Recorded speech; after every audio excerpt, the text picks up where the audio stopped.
এটা কেবল লালকেল্লার সামনে বিস্ফোরণ নয়, এটা মহাবিনাশের প্রথম স্ফুলিঙ্গ, যা যুদ্ধের আগুনকে ফের জ্বালিয়েছে।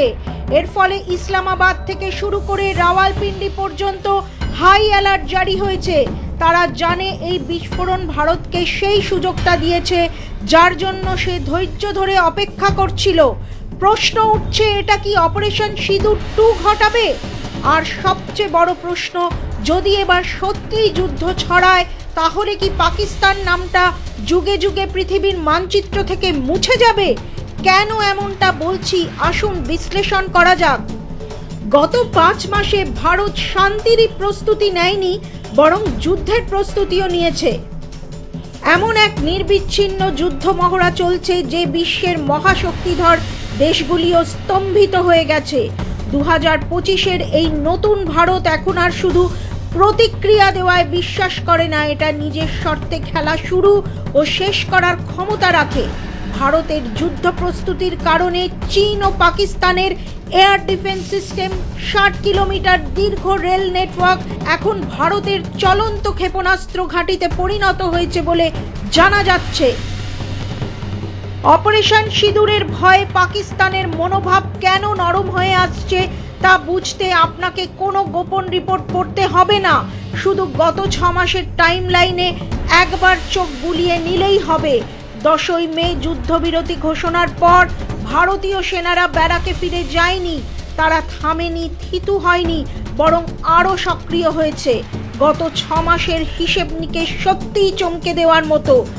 ভারত 20টিরও বেশি আন্তর্জাতিক ও ঘরোয়া সামরিক মহড়া পরিচালনা করেছে, অর্থাৎ প্রতি মাসে গড়ে 3টিরও বেশি মহড়া, মানে প্রায় প্রতি 10 দিনে ভারতীয় সেনা নতুন এক যুদ্ধের প্রস্তুতি নিয়েছে।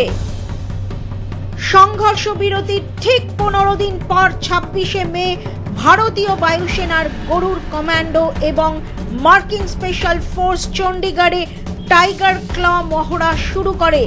এরপর ফ্রান্সের সঙ্গে অপারেশন শক্তি, ভারত মহাসাগরে সিঙ্গাপুর ও শ্রীলঙ্কার সঙ্গে নৌবাহিনীর দাপট আরও মজবুত করা হয়। সেপ্টেম্বরে মিশরের আলেকজান্দ্রিয়ার অনুষ্ঠিত 43টি দেশের যৌথ মহড়া ব্রাইট স্টার 2025-এ ভারত প্রথমবার তার 3 বাহিনী নিয়ে লাইভ ফায়ার অনুশীলনে এক ঝলক দেখায়। ব্রিটিশ নৌবাহিনীর গর্বিত F-35 যুদ্ধ বিমানগুলোকে আমাদের সুখোই 30 MKI ডগ ফাইটে একেবারে পরাস্ত করে দেয়। আর স্পেনের এয়ারবেসে ভারতের রাফাল 15টি দেশের ইউরোফাইটার বিমানের সঙ্গে এমন এক ডগ ফাইট সিমুলেশন ও বিয়ন্ড ভিজুয়াল রেঞ্জ মহড়া চালায় যে সবাই হতবাক হয়ে যায়।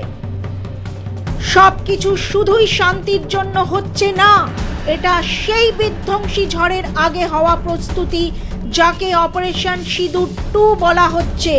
কারণ ভারত দেখিয়ে দিয়েছে যে শত্রুরা সর্বত্রই লক্ষ্যবস্তুতে আছে। অপারেশন সিঁদুর কেবল ট্রেলার ছিল যা ভারত বিশ্বের সামনে দেখিয়েছে। আসল প্রস্তুতি তো পর্দার আড়ালে নিজের দেশে চলছে। এটি এমন এক প্রস্তুতি যা শত্রুর পা কাঁপানোর জন্য যথেষ্ট। ভারত এখন আর শুধু বন্দুক ট্যাঙ্কের পুরনো ধাঁচের যুদ্ধ লড়ছে না, AI পরিচালিত যুদ্ধে নিজেকে রূপান্তরিত করার প্রস্তুতি নিচ্ছে। গত মাসে যখন বিশ্বের চোখ আন্তর্জাতিক মহড়াগুলোর ওপর ছিল, ভারত নীরবে অরুণাচল প্রদেশে যুদ্ধ কৌশল 3 আয়োজন করেছিল। এই অনুশীলনে প্রথমবার কৃত্রিম বুদ্ধিমত্তা সম্পন্ন ড্রোন ব্যবহৃত হয়েছে। ড্রোনগুলো নিজেরাই লক্ষ্য শনাক্ত করতে পারে এবং কোনো মানবীয় হস্তক্ষেপ ছাড়াই সেগুলোকে ধ্বংস করতে সক্ষম। মাল্টি ডোমেইন যুদ্ধের প্রস্তুতি নিচ্ছে দিল্লি। এর অর্থ হলো এখন থেকে ভূমি, আকাশ ও সমুদ্রে আলাদাভাবে লড়াই হবে না। Satellite, drone fighter, jet tank এবং সমুদ্রে থাকা যুদ্ধ জাহাজ সব নিয়ে একেবারে শত্রুর ওপর আঘাত হানবে দিল্লি। শত্রুকে বোঝবারও সুযোগ দেবে না কোন দিক থেকে আঘাত এসেছে। এই যুদ্ধ প্রস্তুতি প্রমাণ করে যে ভারত এখন আর শত্রু দেশের আক্রমণের অপেক্ষা করবে না, বরং শত্রুর ঘরে ঢুকেই তাকে শিক্ষা দেবে। যদি এখনো মনে করেন এগুলো কেবল মহড়া রুটিনের অংশ, তাহলে ভারতের পরীক্ষাগুলোর তালিকা একবার দেখুন। শুরু থেকেই আজ পর্যন্ত ভারত রেকর্ড সংখ্যক যুদ্ধ সরঞ্জাম পরীক্ষা করেছে, যার মধ্যে অগ্নি 5 এবং অগ্নি প্রাইমের মতো পারমাণবিক সক্ষম ব্যালিস্টিক ক্ষেপণাস্ত্র পরীক্ষাও অন্তর্ভুক্ত। ডিআরডিও লেজার ভিত্তিক অস্ত্রগুলোও সফল পরীক্ষা হয়েছে, যা শত্রুর ড্রোন ঝাঁককে অচিরেই আকাশেই পুড়িয়ে ছাই করে দিতে পারে। এসব ইঙ্গিত স্পষ্ট যে ভারত পুরো মাত্রার যুদ্ধের প্রস্তুতি নিচ্ছে। অক্টোবর মাসে মধ্যপ্রদেশে 3 বাহিনীর যৌথ অনুশীলন এবং পরে বঙ্গোপসাগরে আরেকটি দীর্ঘ দূরত্বের ব্যালিস্টিক পরীক্ষা, এই সবই যুদ্ধের বাস্তব প্রস্তুতি। যখন সৈন্যরা মাঠে লড়ছিলেন, তখন দিল্লিতে বসে নেতারা ও পদাধিকারীরা নীরব ও নিষ্ক্রিয় ছিলেন না। 2রা অক্টোবর ভারতের প্রতিরক্ষা মন্ত্রী রাজনাথ সিং সীমা বিবাদ প্রসঙ্গে পাকিস্তানকে এমন কঠোর সতর্কবার্তা দেন যা ঐতিহাসিক। তিনি পরিষ্কার করে বলেন যে পাকিস্তানের কোনো প্ররোচনামূলক পদক্ষেপই ভারতের কঠোর প্রতিক্রিয়া থেকে বাদ যাবে না। ভারতের একটি প্রতিক্রিয়া পাকিস্তানের ইতিহাস ও ভূগোলই বদলে দিতে পারে। এটি ছিল হুঁশিয়ারি। প্রসঙ্গত, যদি 1965 সালে ভারতীয় বাহিনী লাহোরে পৌঁছতে পারে, তাহলে 2025 সালে তারাও করাচিতে পৌঁছানোর ক্ষমতা রাখে। গত 3রা অক্টোবর ভারতের সেনা প্রধান স্পষ্ট ভাষায় বললেন, যদি পাকিস্তান বর্তমান ভূখণ্ডে থাকতে চায়, তাহলে তাকে রাজনৈতিক অস্থিরতা থামাতে হবে, না হলে তার ইতিহাস ও ভূগোল বিপন্ন হয়ে পড়বে। জেনারেল আরও স্পষ্ট করে বললেন যে এইবার ভারত অপারেশন সিঁদুর 1-এর মতো কোনো ট্রেলার দেখাবে না। যদি আবার উত্তেজনা সৃষ্টির চেষ্টা করা হয়, তাহলে তারা এক ধাপ এগিয়ে যাবে। ইসলামাবাদেও অস্থিরতা ছড়িয়ে পড়েছে। পাকিস্তানও শাহিন 3 ও ফতেহ 4 নামের মহড়া পরিচালনা করেছে এবং নতুন একটি হাইপারসনিক ক্ষেপণাস্ত্র তৈরির দাবি করছে। সবচেয়ে উদ্বেগজনক হলো যে জৈশ মোহাম্মদ ভারতে প্রভাব বিস্তারের জন্য মহিলা আত্মঘাতীয় বিংও গঠন করেছে।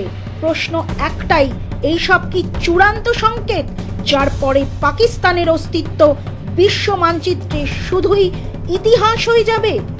আসন্ন যুদ্ধ, ধ্বংস পাকিস্তান। ব্যুরো রিপোর্ট, মাধ্যম।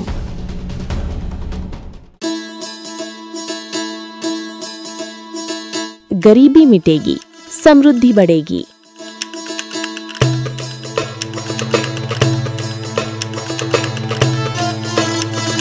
यही संकल्प है प्रधानमंत्री नरेंद्र मोदी जी और मुख्यमंत्री मोहन यादव का। गरीब कल्याण मिशन से मध्य प्रदेश ने उठाया है ऐतिहासिक कदम। संबल 2.0 के तहत 1.75 करोड़ श्रमिकों का पंजीयन और गिग वर्कर्स भी अब लाभान्वित। हजारों श्रमिक परिवारों को 224 करोड़ का भुगतान। 39 लाख लोगों को मिला भू अधिकार पत्र, देश में प्रथम स्थान। 8 लाख छोटे व्यापारियों को मिला ऋण सहयोग। 56 लाख पेंशनधारियों को हर माह 4000 करोड़ से अधिक राशि और 45 लाख परिवारों को मिला पक्का घर। अब हर नागरिक की सुविधा के लिए शुरू होगी मुख्यमंत्री सुगम परिवहन सेवा। प्रधानमंत्री मोदी जी और मुख्यमंत्री मोहन यादव के नेतृत्व में मध्य प्रदेश तेजी से बढ़ रहा है गरीबी मुक्त और आत्मनिर्भर भविष्य की ओर।